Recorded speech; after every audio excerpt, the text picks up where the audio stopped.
Hi, I'm Dr. Chip Cole, a quadruple board-certified oculofacial plastic surgeon, and today we're going to talk about droopy eyelid surgery.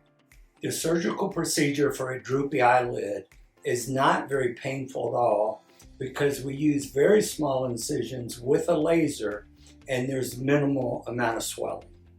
The cost to have a droopy eyelid fixed is divided up into anesthesia, a surgeon's fee, and sometimes a facility fee. Typically, the surgical fee is about $2,500 to $3,000.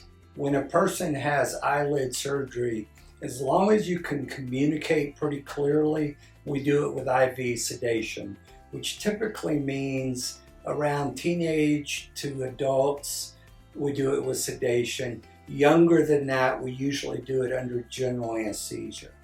The recovery after surgery for a droopy eyelid is fairly brief. I tell people that at 1 week, you're about 85% healed. 2 weeks, you're 90 to 95%. And then it just takes a week or two for that remaining part. Please make sure to subscribe. It is very rare for a person that has droopy eyelid surgery to have any type of recurrence. What can happen is one eye is repaired and then later the other eye might droop a little bit, and that has to do with something more complicated called Hering's Law.